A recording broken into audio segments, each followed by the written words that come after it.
I think something is missing in the world today. It's missing in our education system. It's missing in business. It's missing in the media. It's missing in government. And I think its absence is the reason why a lot of our problems exist in the first place, and why we aren't solving things that are actually very solvable. A couple of years ago, I saw this documentary called Fooding. It's about this thing I'd never heard of called factory farming. Where farmers in America and actually all over the world, where chickens spend their lives crammed in a space less than the size of an A4 piece of paper. Farmers cut off the ends of the beaks of a hot wire without an anaesthetic. Meat chickens are often fed growth hormones to force them to grow quickly, and they grow too heavy for their legs and collapse in pain. The sheer scale of this is hard to believe. Worldwide, around 60 billion animals, 60 billion, kept in factory farms are slaughtered every year. And I thought, how can this be going on? How can we haven't solved this? So I campaigned with Compassion World Farming and some other NGOs to launch a national campaign to get food labelled properly. And I thought, great, we're making progress in setting the world to right. But then I saw this TED talk by a Congolese man called Bandy Mbubi, telling that in the Congo, the worst conflict since the Second World War has been going on there for over 20 years, where 5 million people have died, and 400,000 women are raped every year to terrorism. Children are forced into mines as slaves to become child soldiers, and this war is mostly being fueled by minerals like coltan, a beautiful blue stone that we all walk around with because it's in our mobile phones. And again, I was thinking, how can this be going on? How come we haven't solved this? So I campaigned for Brandy's NGO, Congo Calling, taking some pictures to demand a fair trade mobile phone. And now I thought we're really making progress in setting the world to rights. But then I was invited by Tear Fund to join the IF campaign to end world hunger, and I ran down to Malawi to see things for myself. Spent time in a rural village with a boy about my age called Mapingano. And I learned that he was one of the 1 in 8 people around the world to go to bed hungry every day, despite there being more than enough food to feed everyone. We've made some progress on this over the past 20 years, but still, around 20,000 children die every day from hunger-related causes. That's equivalent of over 50 jumbo jets full of children crashing every single day, and yet half the food we produce is thrown out before it reaches anyone's plate.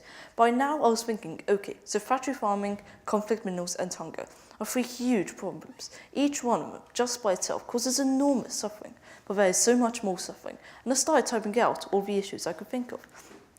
And that's just what I could fit on one slide. There's a lot more, and there's something very ironic about that. The irony is that we already know what to do to solve a lot of these problems. I keep seeing in my campaigning that there are people doing extraordinary things. To give you an example, there's now a fair trade mobile phone called Fairphone, in which a supply chain of minerals is certified conflict-free. It's made by a Dutch startup company, and as well as certifying the minerals, they also pay fair wages, and they fought with the e-waste problem. So there's an easy way to recycle the phone or sell it back when you're done with it. So we're hitting 3 huge problems: conflict minerals, low wages, and waste, all at the same time. Another amazing one is a solution to food insecurity. There's an area of what was once desert in Jordan, where there was no soil, no water, and no shade. This was a land of dust, flies, and intense heat, but an organisation called the Permaculture Research Institute designed a system that harvested pretty well every single drop of rainwater that fell. Then we planted very hardy trees to create shade, fix nitrogen into the soil. Then they planted dates, figs, and pomegranates. The people who heard about it laughed, because everyone knew that it was impossible to grow fruit trees in the desert. Yet, within a month, fig trees and meat high had grown, and the PRI people educated the locals in how to do this for themselves. This approach, which comes from a deep understanding of how to work with nature rather than against it, solves the problem of people going hungry, people not having enough water. It gives people employment, where usually there is none. It regenerates the environment, and it captures carbon, reversing the process of global warming. It's truly a miracle. Any desert can be regreened this way. So if we did things like this enough, things that we know actually work, we would solve most of our problems. So why aren't we doing it? I think there's something missing. It's not something we could find underground. It's not something under the sea or in the air. It's not something we could buy in shops and we can't make it in factories. It's an infinite resource. It's a completely sustainable resource. It's the greatest and most underrated resource in the world. It doesn't matter if you're Bill Gates or the poorest person on the block. It's just as accessible to you. And it's an incredibly powerful force. I think it's part of what Obi-Wan Kenobi meant when he was saying to Luke Skywalker, use the Force, Luke.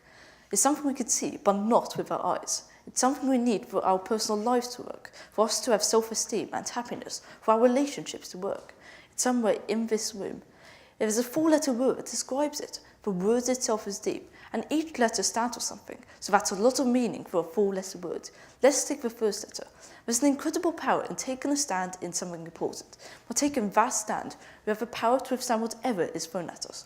Wangari Maathai understood that we depend on nature for our own survival. So when developers clear-cut forests, while digging our own graves, so Wangari led the women in her community in reforesting by planting trees, a lot of trees. The Green Belt movement, as it became known, became a symbol of the need for a just and honest government, the time when Kenya was ruled by corrupt dictatorship. So Wangari led the women in her community in reforesting by planting trees, a lot of trees. In 2004, Wangari became the first African woman to win the Nobel Peace Prize. She said every person who's achieved something extraordinary has been knocked out many times, but all of them picked themselves up and kept going. And that is what I have tried to do. So our first letter is C for commitment. Commitment gives us the energy to start and persevere till we've accomplished what needs to be done. So boys, the second letter. Psychological research tells us that all we believe to be so, we tend to make so. There's a common belief that poverty and hunger are inevitable. If we believe that, how much energy do we put into eradicate them? If we believe things are inevitable, they are inevitable. Another common belief that these problems are so big, so complex, that we can't possibly solve them.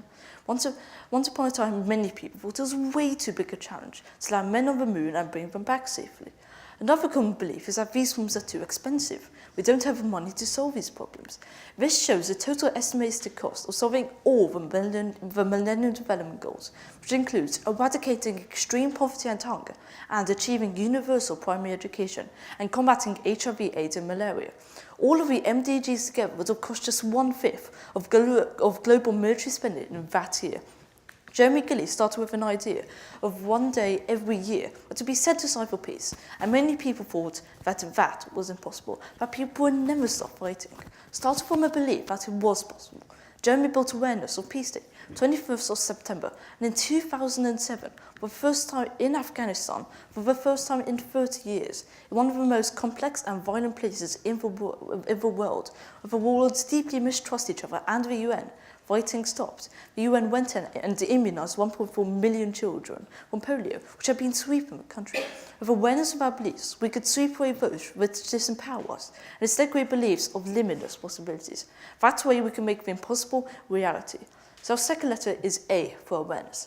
When we watch the news and think, what could I possibly do to make a difference there? That's what charities are sought out. The UN, government, people other than me. We give away all our power. We become victims of these things going on around us that we have no power over.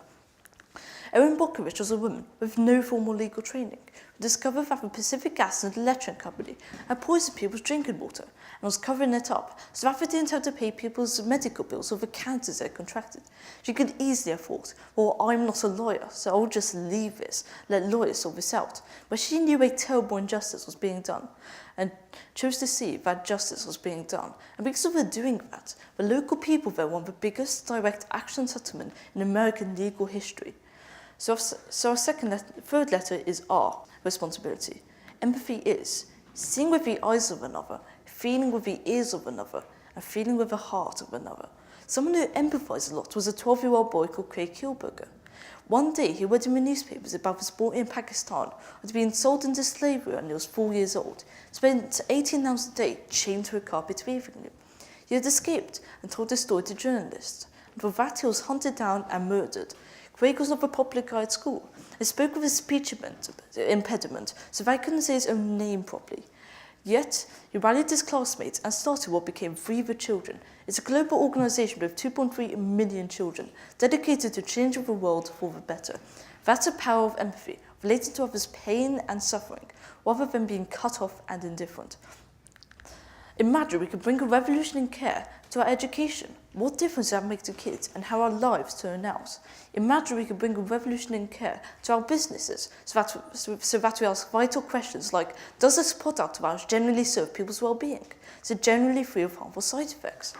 Imagine we could bring a revolution in care to our media so that when we turn on the news, we see the news being told in a way that creates compassion and tolerance rather than fear and prejudice. Wang Matai, Jeremy Gilly, Erin Brockovich and Craig Kielberger, people did extraordinary things through tapping into care in their heart. Commitment, awareness, responsibility and empathy were the same things that guided Gandhi, Rosa Parks, Martin Luther King, Mother Teresa, Mandela, Malala and anyone else you could think of was a major difference. But to care and contribute to a better world, we don't have to do huge things that people later write books about. Every time we take the time to listen to someone who needs someone to talk to, we are caring. Every time we take the time to help someone out with something we're struggling with, we are caring. It's these things that create the difference, because collectively they add up to a world that cares. This way, let's start a care revolution and create a world we want to have. A world in which factory farming, conflict minerals and hunger are things of the past. In 20 years, these will be things we could only learn about in museums, because they no longer exist in the world. With enough care, we will be the challenge Nelson Mandela set us in 2005 to be the great generation that overcomes extreme poverty and hunger. Al Gore said if we are to tackle global warming, we need a shift in consciousness. I haven't met him to ask him, but I think the care revolution is basically what he was talking about. With enough care, we will do what needs to be done. I think the time has come for us to create a better future, one act of care at a time. Thank you.